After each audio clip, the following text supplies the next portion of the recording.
Hey guys, welcome to our top 10 or top 20 best movies of 2024. Every single one of these movies on this list, you need to go out and see. Okay? Badass seal of approval. You will enjoy it. You'll have a good time. Everything in the top 10. I think for the additional 10, top 20, it's like that's up to you. Boys, did you get 10 this time instead of 5? Yes. Okay, excellent. Okay, so for some of these, I'm going to read these off rather fast. For the number 20, I'm going to go with, I know this is a controversial pick, but Roadhouse. I actually had fun. If we're talking number 20th on my best movies list, it was Roadhouse. It was just trash, stupid fun. Jake Gyllenhaal, the original Roadhouse, the boys would say is probably better. The characters and stuff, but I tried to watch the original Roadhouse. It is so cheesy. It is so melodramatic. It's supposed to be. I know. It's so over the top. I used to F guys like you in prison. It's like, He's what? like, what? Excuse me? Yeah, and he did, I guess. But this is an updated version of it. The fights are good. The action's good. You have, what's his name? Connor made Connor the is movie. a terrible actor. But he was so bad, it was good. It right? circled So all the way around. Exactly. So my number 20 is Roadhouse. Moving on to number 19, Kingdom of the Planet of the Apes. These are always solid. The special effects are extremely impressive, and this one was yet another one in that series. I can never tell one from the other. It's like which in the line is this, but they're solid stories, and in this one the focus far more on the apes and the apes having taken over and using human weapons, trying to break into a bunker and get access to all the Abram tanks. How hilarious is it to see all the apes using the tanks and stuff. Apes don't together. Exactly, and so I enjoyed it as well. I didn't see it. You didn't see it? No. Did you see it? With you. Yeah, that's right. So Twisters, that you were gone for that one. Number 18 is Twisters. Just another popcorn flick that's like, hey, there's cheesy performances here. There's visual effects. It's a disaster movie. We're throwing back to the disaster movies of, like, I guess it was the 90s where we're kind of having that kind of stuff. There was no flying cow. Very disappointed in that. But it did have flaming tornadoes and... Twins! We got twins over the top. The worst part of the movie they put in the commercial, because I think this was misadvertised, because I didn't think it was going to be good, and it was good. It was good. Surprisingly, the characters you care about, their backstories and stuff, and it was endearing. And continuing on the uprise, the gentleman's career. What's this guy's name? I forgot his name, but the main... Glenn Powell? Yeah, Glenn Powell, yeah. I would love to see him as Booster Gold. I'm still pushing that, but I know it's not going to happen. Number 17 is Godzilla Cross Kong, The New Empire. Yuck. Again, silly fun, anti-grav Godzilla and Kong smashing into creatures and ball-headed apes, and it's just popcorn again. Stupid, silly, in the right ways, less emphasis on the humans. We've been asking for that forever. They finally started listening. Not fully, but a little bit more. And this is just, just spectacle for spectacle's sake. Again, going quick. Now, this year was particularly good for horrors. I have 1, 2, 3, 4, 5, 6, 7, 8. 8 of my 20 are horrors. That's how good of a year it was for horrors. So this starts it off with Late Night with the Devil. This is a movie that kind of slowly builds to an epic finish. And although I think Joe says the finish went a little over the top for him. Did it crash? No, it Okay, didn't good. crash. Yeah. Yeah, I was really along for the ride except for the end. Got the CGI, it just knocked me out. I almost felt like a lot of people are going to think it's a little too slow while it's paying homage to all the talk shows of the 80s and things and 70s. It's that slow build. They're talking with this girl who, assumedly is possessed and, has a devil in her. and they're filming all this shit live, and crazy stuff starts to happen, and the characters' backstories are involved in a little bit, and so it's just a fascinating watch because you want to see how it ends, and then it goes way over the top with the ending, which I like. A lot of films are like, oh, well, this is how you explain it, or this and that. This one just goes full on, and I appreciated that, and that's why I made the list. Number 15 is Nicolas Cage's first horror movie. Probably not. Every film he's in is a bit of a horror movie when he freaks out. But in this one, it's called Longlegs, and he plays a serial killer who's got some white makeup, he's a creepy-ass dude. He's not in the film as much as I wanted. It's mainly the investigator lady, kind of discovering the story of who was killed and this and that. And there's a lot of unease, there's a lot of tension that's built, and this atmosphere that I think is done well. Not as well as I want, and from an art house film, I was hoping it would be a little bit better. But again, this one has... it leans into its horror and supernatural elements more than I expected, and I respect it when horrors do this, where they just kind of go with it and say this is what happened and this is our universe. And I think enough of the actors put in compelling performances that you should go out and see Longlegs if you haven't already. Have y'all seen? Yeah, I was a little disappointed with that one.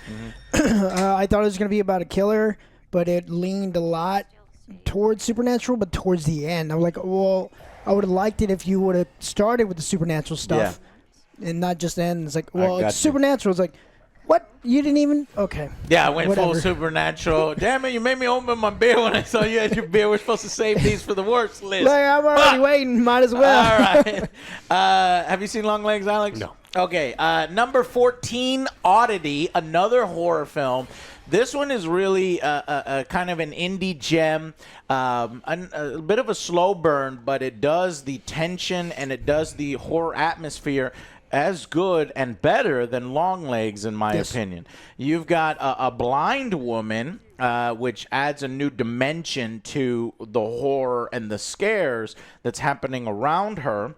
She's integral into the plot. Then you've got this really creepy briefcase filled with this fucking statue, creepy sculpture that it's like a long time ago, this husband and his wife was killed.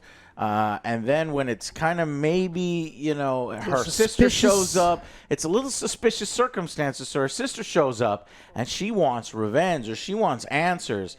And who is this sister? Well, she runs an antique shop. She's weird. She's, blind.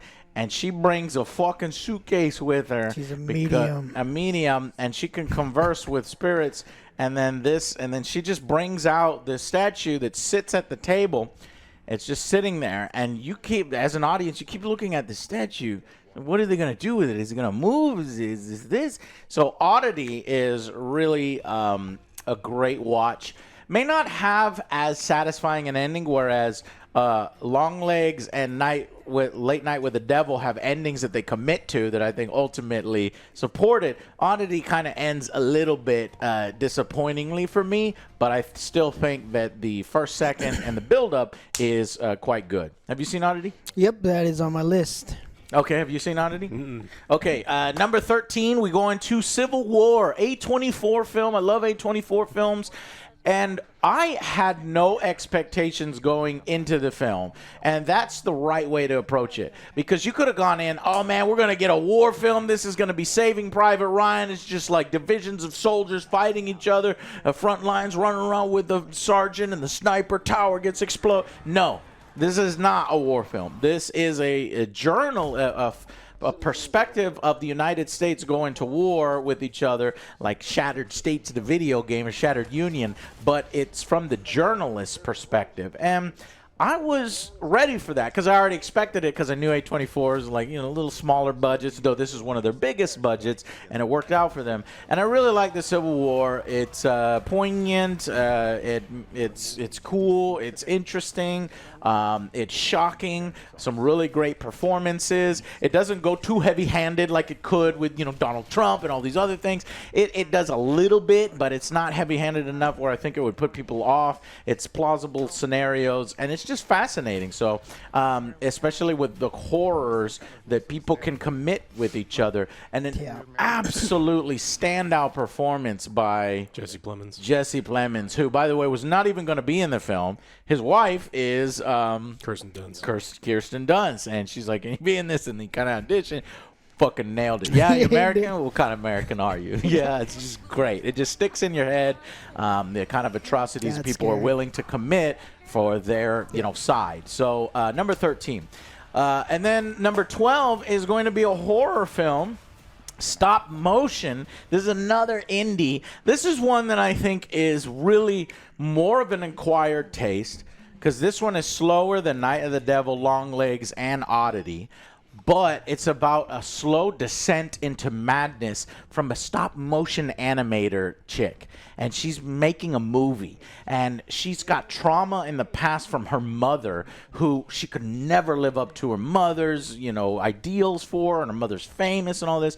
And so as she descends into madness in her project to try to make her life mean something, it all culminates into the art.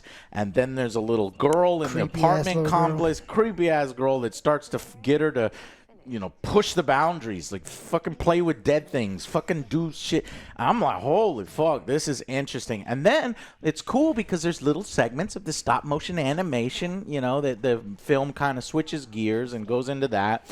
And I really liked it. I wanted that one so much to break the top 10 just so that you could go out and see it. But if it's on the list anyway, you might be interested in it.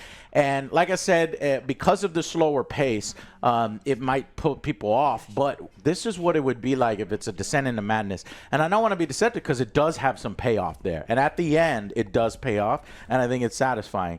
What do you think, Joe? You've seen it, right? Yes, I did like that one. Like it? It did not break my top list, but it was good to watch, though. Yeah, I definitely horrors this year were great. Alex, have you seen it? You need to see it. Okay, getting close to top 10. Number 11. This one just barely missed the top 10. It's Nosferatu. So I hated Nosferatu at first. When I first saw it, I was like, this is disappointing. This is boring, and the vampire sucks, and but there's something about it, and there's some really, really good cinematic shots in this, and the atmosphere. Man, that first time that he sees that castle, or he's actually on the path, and the fucking carriage comes up, and the wolves are following him to the castle. It's just really good. I really like that whole first half of that film. I think it only starts to fall apart for me with some of the overtop performances from Johnny Depp's daughter and some of it, but I can understand where she's coming from. Want to keep it all possessed in camera, and she truly is possessed. And so ultimately, the movie stuck with me long enough where it's like, yeah, it gets under my skin, and that's what the whole point was. And so I think if you're put off by it, think about it more. If you're wondering if it's for you, I think you should watch it anyway because there's enough of I really like artistry here that I think you'd like it. So that's my number 11. And now we are going into the top 10. These are certified bangers with the badass seal approval that you will not be disappointed. Nope. Not even opinion. Full on. So I'm going to have the boys go first. What is your number 10? My number 10 is Sonic 3. You need to go check out this movie. It was a lot of fun. They actually corrected the course here with the last one. The second one was too much about the humans. This one actually was more about Sonic, Tails, and Knuckles, and fucking Shadow. It was a great, entertaining, great performances by everyone. This is on my list. Yeah, my 9, 10, and like a couple other honorable mentions are all tied for the same score, and I was moving them around. I was trying to. So I'll move Sonic to 10 as well, but I think that, like I said, all mine are all clumped together. But it was great. It's very rare that the third installment is any good at all, because by this time they're like milking it, they're putting in less effort, the actors are walking away, and they're just like, making stuff for the sake of making stuff. But they nailed this one. My number 10 is Transformers 1. I think this nails the Transformers more than the live-action Transformers. The first ones? It's very sad that this didn't get enough money at the box office. I think people overlooked it because it's an animated film, a CGI thing. And honestly, I was doing that at first, but I heard a bunch of good buzz on it. And it's a great story. It's an origin story. We're on Cybertron. We're focusing on the fucking Transformers with no human characters. Look, that's a repeated theme. Godzilla Cross Kong, Transformers 1, Sonic the Hedgehog 3. And when you allow your franchise to do what it does best, and it works. And I think Transformers 1 is one of the best films of the year. The only thing that kind of hurts its believability or holds it back a tiny bit is that transformation of Megatron from a good guy to a bad guy, which is really accelerated. They needed to put a few more wrinkles into the story to help him get there. But some people will excuse it. It just goes full-on evil and understand it. But I liked it a lot. We needed a different voice actor. At the very end of the movie, there's a particular scene that I think they did an awful job with. Yeah, because this is Chris Hemsworth as the voice of Optimus Prime. And you always got to throw out a shout-out to the original and to the best. But they didn't do that. So, yeah. But still good. But still good. Okay, I'm going on to number 9. I will start number 9. Bad Boys 4. Was it Bad Boys for Life or no? That was the previous one. I don't know. It's Bad Boys. The recent the Bad latest Boys. Bad Boys. I didn't think that being the fourth film, we can keep up the entertainment, keep up the jokes, keep up the energy, and surprisingly, Bad Boys did. And I think it's a very satisfying action film, buddy cop film that anybody would have a good time watching. Yeah, I watch it. It's on my list. I watch it on Netflix because I didn't see it in the movie theaters with you guys. Totally worth sitting on your couch and watching. Yeah. Definitely worth it. My number 9 is Alien Romulus. Yeah. No! Yours fully high. What the fuck are we? Why you put it so low? I'm real mad. There better be some good films in between here. Yes, Alien Romulus. It was a good... Look, it's still my top 10. You definitely need to go check it out. This one returned to horror. I love the horror elements with the fucking face huggers were terrifying. The spiders crawling everywhere kind of like freaked me out, and the tension in this movie was great. Number 9. Yeah, I mean, I originally had mine. If you look at there, mine's actually number 10. So I'm they're fluid. But like, I think Alien Romulus was very good. I mean, there was some. What are you doing pushing in there? There's some stuff at the very end of the movie Push it up, Alex. that are kind of crazy. You said you don't care about the last 3. Let this one go to 8. Yeah. Oh no! I think the other one I like. These other ones I like more than that. But I think it's good. I think it's a return to form, and the Aliens has been in a really, really, really bad place for a long time. Yeah. And this isn't perfect, but it's a step in the right direction. I think if we continue to get really big budgets, and we can kind of hold in and just like go to the grounded horror, because they kind of go to some crazy places at the end. But it does. I'm just laughing because my number 8, he's gonna be like, "What the fuck?" Yeah. From this one. All right. Well, I guess that's it. We're going to number 8 right now. My number 8 is Terrifier 3. I thought it was extremely satisfying. I love that this indie horror has become a sensation. Is making big budget money now, kicking the asses of the established studios. Now, is it perfect? No, it can kind of sag in some moments. The Leon kind of self-indulges in sort of the universe of Terrifier 3 and spinning wheels a little bit. But now he's got a full direction and where he wants wants to go. Terrifier 4 is already ready to go in full production. We're moving forward. I think that's going to conclude it. There were rumors he was going to do 4 and 5, but I think he might actually finish on 4. We don't know yet. But 3 has good enough kills. It continues the story in a well enough fashion. And it's just... am I a psychopath that I just take glee every time he fucking kills somebody? The first 15 minutes of that movie are worth the price of admission because it's so well done. This was one of the ones that I think I have towards like 11 or 12 because I had it at 8. Yeah. That's where I had it. 8. Well, I mean, like I rated it out of 10 8. So it's like it kind of floated in there, but it's really good. And so even if you only want to watch the first 15 minutes, and if you're not hooked, then you're good. Then move on. But I think the first 15 minutes it's fucking crazy. It's good. What is this number 8, Joe? Number 8, the one that beat out Alien Romulus, is 100 Beavers. Hundreds of beavers. Hundreds of beavers. It's fucking amazing. It's a slapstick comedy. But it's like... I have never even heard of this. Wait, hilarious. Joe, stop it. Are you fucking with me? No. Alex was like, hey, you need to check out this movie. I told both of you to go watch this. Yeah, I was like, what is this? And I saw the trailer. Fucking hilarious. You saw a trailer? Yes. And then you watched the whole film? Yeah, and it was great.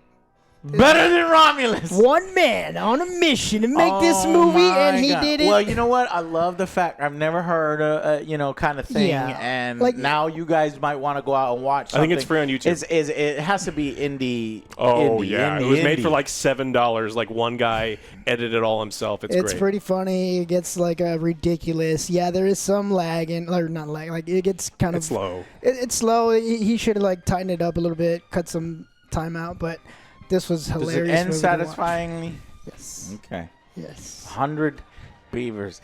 I think I've seen the trailer. It's black and white the whole way through? Yes. Huh. Okay.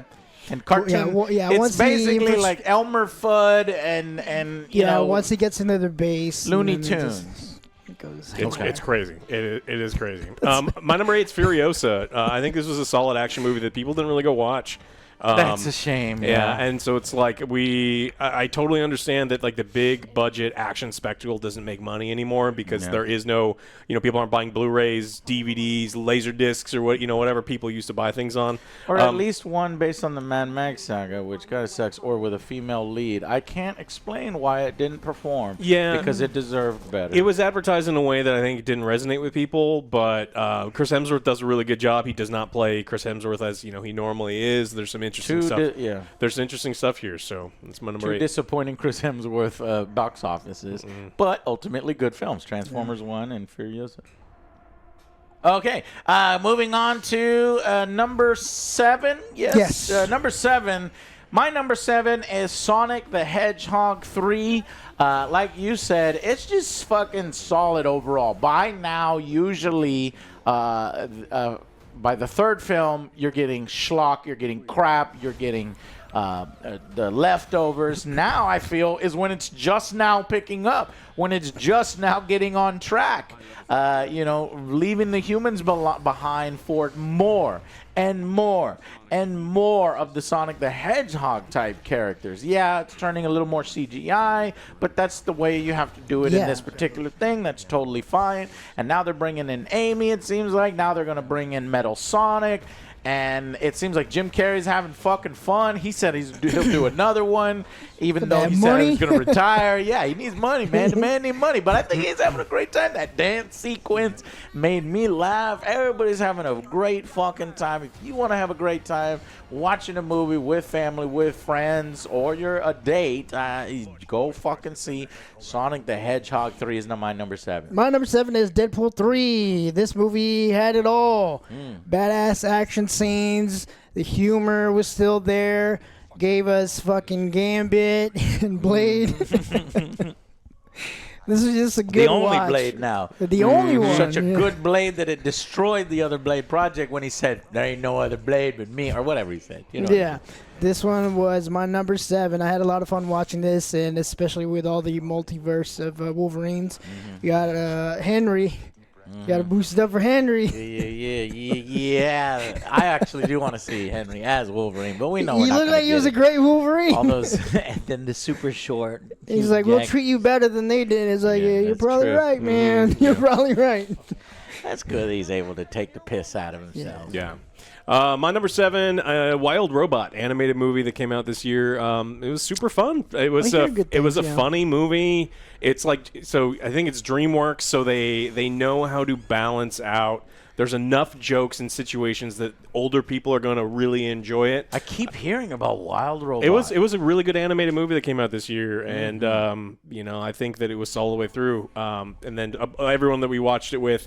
Everyone picked a different thing that they liked about it. Like people with kids, like really, some things really resonated with them. People that just wanted the funny parts really liked it. So solid movie. That probably would replace Roadhouse, but if I see it, because I feel weird with Roadhouse on my list. But yeah, okay, I'll check that one out. That was number 7. So number 6 is another A24 film for me, Heretic. Really enjoyed the performance of what's his name? Hugh Grant? Hugh Yes. Grant. Hugh Grant is so compelling to watch.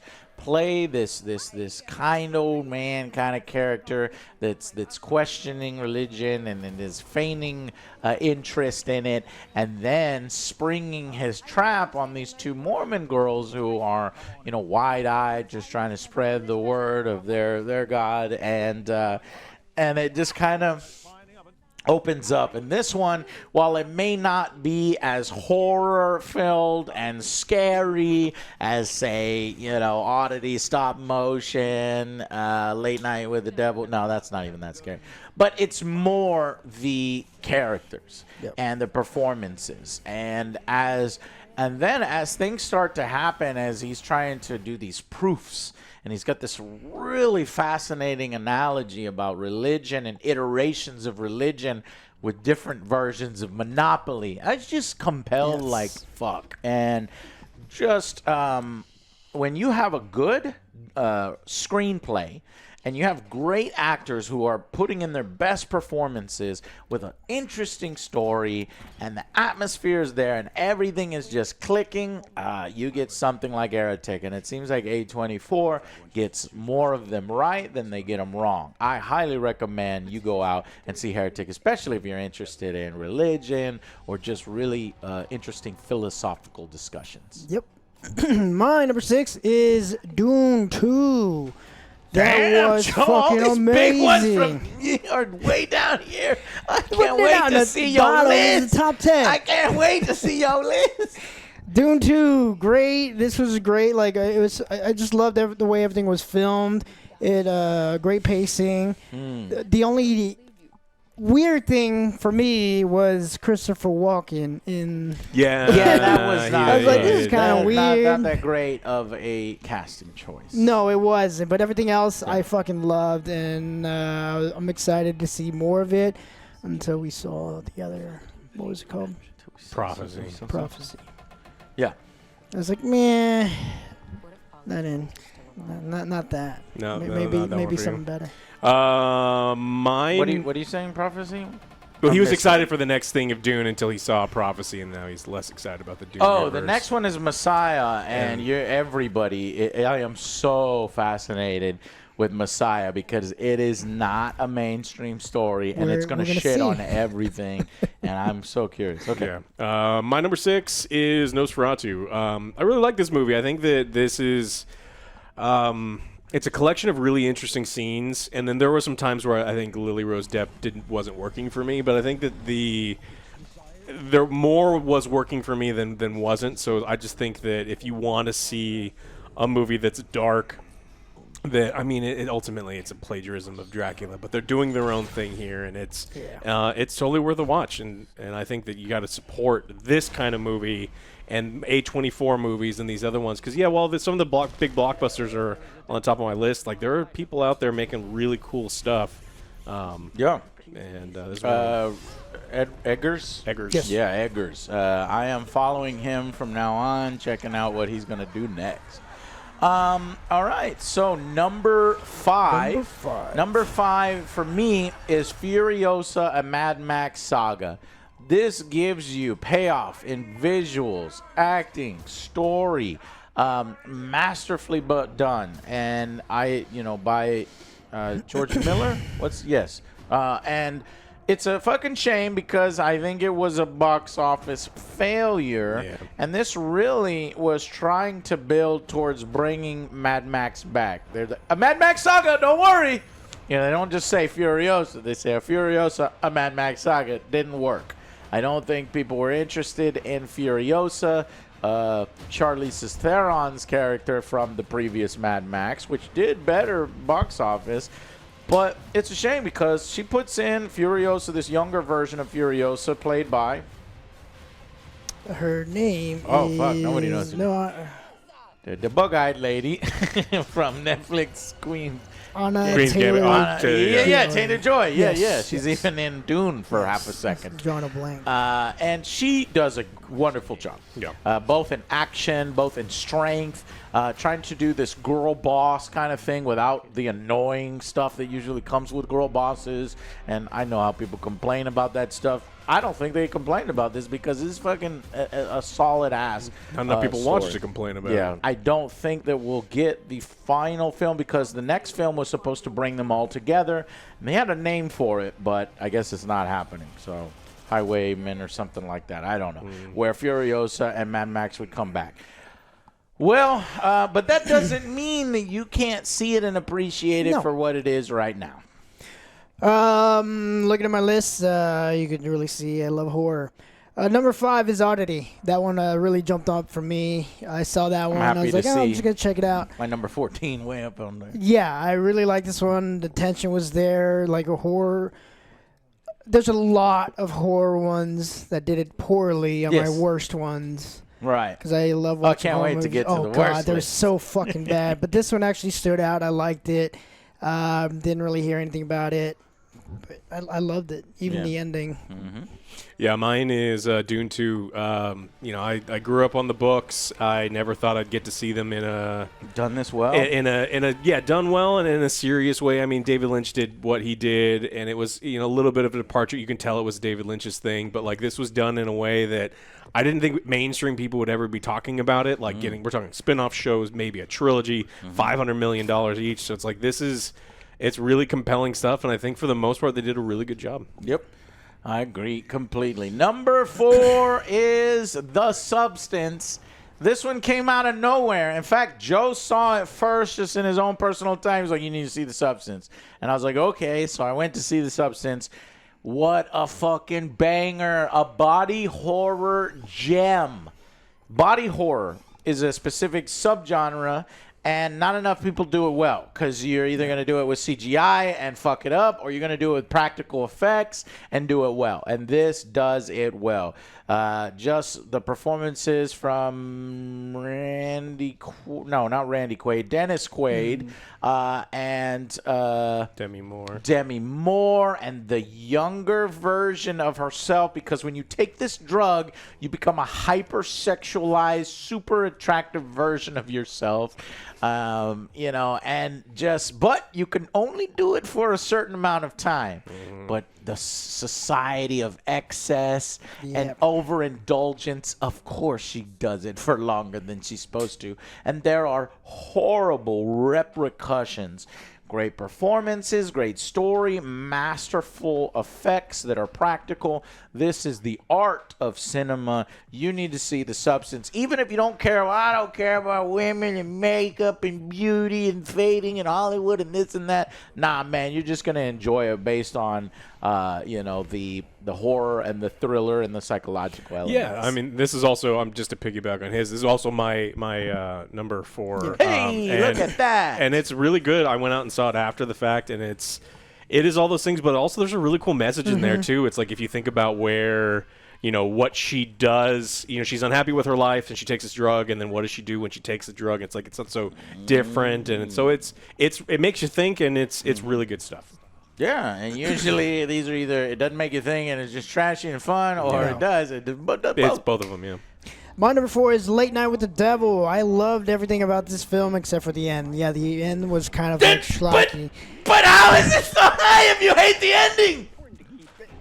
I loved everything So else. Act 1, 2? Yeah, like Okay. everything else was great. Okay. Like he did. But like, Act 1, 2 for me was like the low parts, and then No, I liked it it. all It's like- made sense because of the ending. Yeah, because for him it was all about numbers. Shit's going crazy. He's like, at what cost? He's like, oh, you're gonna willing to risk for views and stuff like this.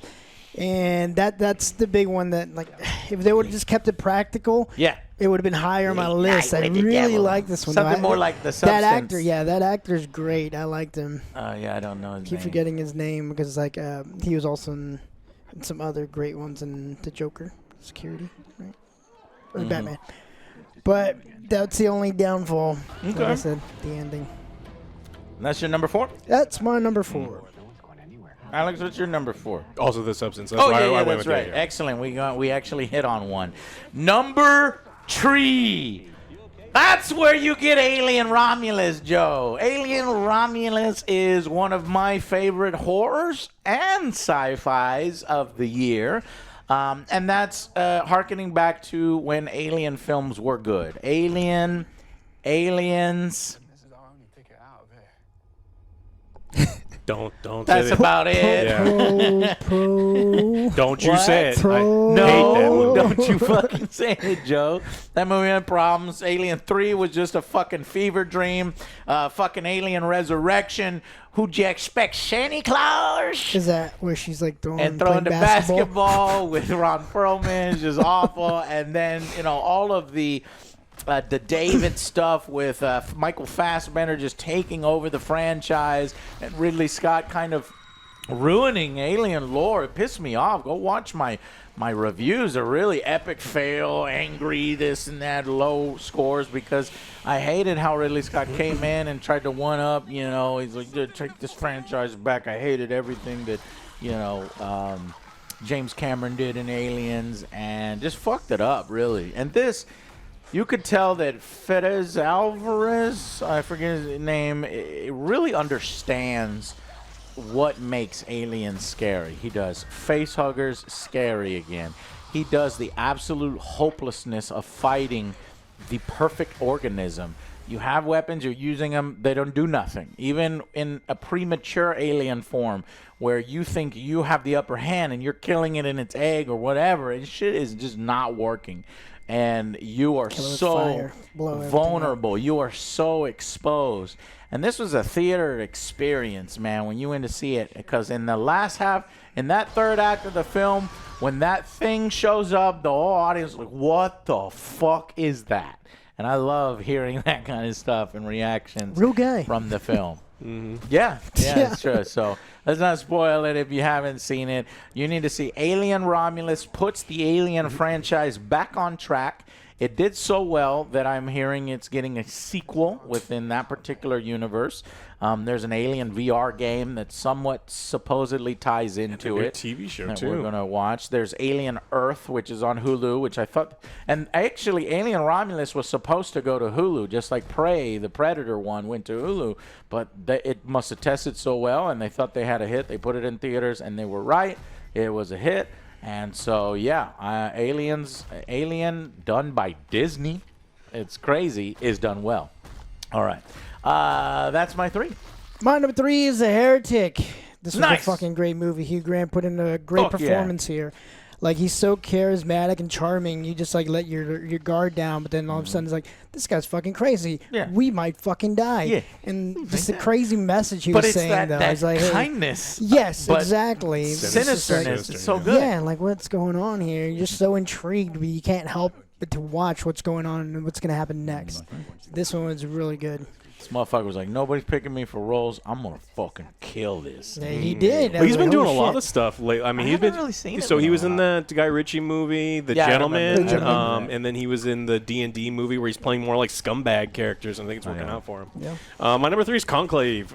It's a movie I didn't know I was gonna like sit down and watch. I saw the movie posters for this in Alamo. Every time we go see a Yeah. movie, I walk right past it. I'm like, a movie about Pope? You want to? Yeah, it's about Cardinals? yeah, it's a bunch of cardinals getting together to decide who's become the next pope, and then there's intrigue about and there's hints of sabotage, but it's a bunch of dudes at the very top of their acting. Like the acting in this was so impressive that like if I told you what the story is, you're like, okay, I can see that.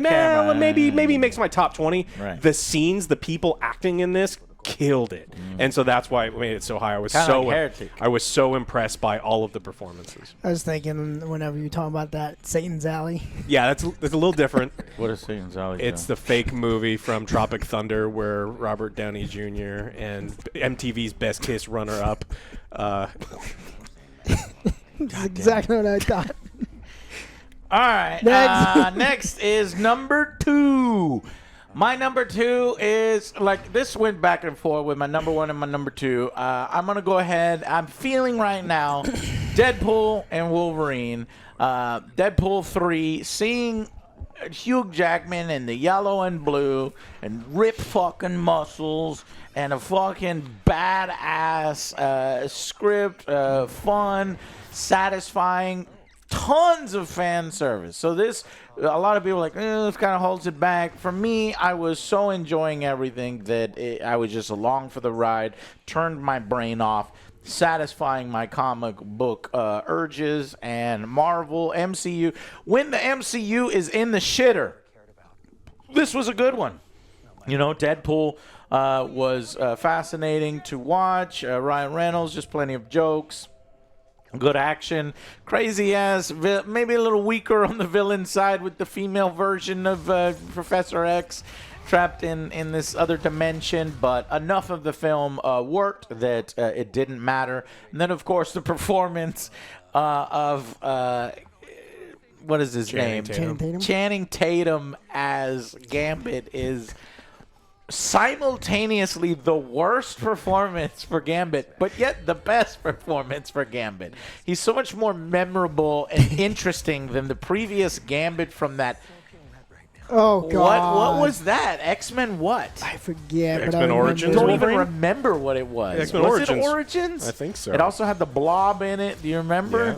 Just fucking terrible Gambit. And this one's way more entertaining. And then, of course, fucking Play for Wesley laughs. Snipes doing such a good job as I thought you were Blade retired. that he literally retired the new movie. Yeah. He shut it down single-handedly with like 1 or 2 lines. Might as well just give the new Blade movie to Wesley Snipes. I know he's a lot older now, but whatever. Well, we can do, instead of Batman Beyond, we do Blade Beyond. do Blade Beyond. Yeah, we figured that one out. I'm going to jump in and say that this was my number 2 as well. Deadpool versus... I've seen it 3 times, so I watch it with you guys. I got dragged to the movies to see it with another group, and I watched it on an airplane, and I liked it every single time. I'm a fan. I got serviced. That's it. The only reason that I mean, I can understand if you are not perpetually online like we are, and haven't seen every single Marvel thing like we have, and even all the Fox movies, and even the X-Men. Like, I get where some people won't, but this is my list, and on my list, this is probably my second favorite thing that I saw this year. My number 2 is Nosferatu. I fucking Really that high? Holy shit! Would you watch it again? Yeah, Okay. I would. Because like for me, it was like 1 is enough. No, I would watch this again. But scenes of it, I really want to see that. I love the cinematography. It was shot so well. The sets were amazing. The imagery was so fucking cool. I just like. Yeah, we all agree. Depp was a little over the top, but other than that, like I wanted to see some more of the plague stuff that happened around the towns and stuff. And the crazy doctor was amazing. I forget Willem was amazing. I want his pipes. The Yes. big German hunter's pipe. Oh man, I want that. Yeah, I think this is all around a great film. Okay, our number 1 film that you need to go out and see. You've already seen it, and it's amazing. So mine is Dune Part 2. Never thinking that Dune would fascinate me enough to where I'm like, okay, this I like better than the 1987 David Lynch version, which has more grossness and has more pizzazz. But this one, the atmosphere is so good. It transports you to a different world. I've seen it like 3 or 4 times now. The opening, the sound design of the fucking little clickers when they float, and the visuals. It's such a distinct and unique thing. I really, really enjoyed it. and it is really awesome. And Messiah is going to be a fascinating watch because it's going to basically deconstruct Paul Atreides, and it's not going to be what you think it is. And then I wish we could get to the Worm and God Emperor, but Denis Villeneuve says I'm done. I'm not going to do anything beyond number 3. But if he would. That's like my dream film. Like super weird. Super fucking weird, Denis Villeneuve, and then throw in the sex and the horniness from Herbert's fucking fantasy. He got horny apparently towards the end of his life, as they started to do sex battles in the actual main storyline. Yeah. Anyways, so Dune Part 2, great, and really enjoyed it. You should do yours. The fucking and the fact that what is it? The Harkonnens have their own unique looking. The Harkonnens? No, Harkonnens. Oh, it will always be Harkonnens from the 1900s. No. Wait, you want me to go first? Yeah, I do. My number 1 movie for 2024 is Hundreds of Beavers. I need to see. I need you. So I need you to put it in a way that you would understand. It's 6 people, 6 buddies got together with a camera and a drone, filmed the movie. One guy edited it himself, and for 150, like it is such a monumental overtaking. And like I see the kind of bullshit that we do here, right? Like we do everything here. It's just the 3 of us. We do our own costumes. We do our own writing. We do our own editing. And it's like you watch it with that, and then you see just how it's just fun. It's like joy on the screen. It's a live action Looney Tunes. They had so much fun making it. I had so much fun watching it. And when I'm thinking about movies that I'm going to think about for a long time, when I just see it on a streaming service 4 years from now, it's going on. It's going to be like one of those things. It's like, where can we watch it? I think it's free on YouTube right now. Free on YouTube? Because I paid like $4 to watch it on like some stream, like on Amazon or something. But I think it's free on YouTube now. And so I think that of all the things I saw this year, I think Hundreds of Beavers is my favorite. More than aliens. Okay. More than aliens. More than aliens. More than Dune. More than those I'm big, fine with huge, y'all's big list. budget I'm still gonna ones. make a reaction, make a video fun. That's fine. My number 1 is The Substance. I thought that was a fucking great movie. The dopamine of attention, how far you're willing to go to get that high again, and like the addiction. Yeah. Like doing things you're not supposed to, and then like she gets mad at the younger one, and the older one's like, all right, I'm going to do this. And then the other one wakes up and sees just what the fuck the other one's doing to sabotage each other, but they're the same person. It's so perfect. I mean, it's damn near perfect. It only kind of goes a little long. I'm wondering if you think there's the moment where I felt a little long and overindulgence was during that crowd. I don't want to spoil anything, but that crowd thing takes a little too long. Yeah. It does. So if there was like a director's version of it or something, then you can get a 10 out of 10 from me. Yeah, I just like the message and everything. It's like the industry. We all know that's the type of industry it is. Yes. It's like, all right, well, you're pretty much aging. You're done. We got to get somebody else. Analogy, you're fucking gone. So, allegory. Great stuff on that one. Yeah. Hundreds of Beavers. That's it, guys. Go out and see Hundreds of Beavers. Great I movies if you haven't seen them. I told you guys to see this multiple times to see it. Guys, thank y'all so much for watching this. These are the top 20 best movies. Tell us yours. Put it in the comments down below. See if there's any movies that we missed that we should be checking out, and other people go into the comments. And thank you so much. Next up is going to be the worst movies of 2024. So stay tuned for that. Bye, guys.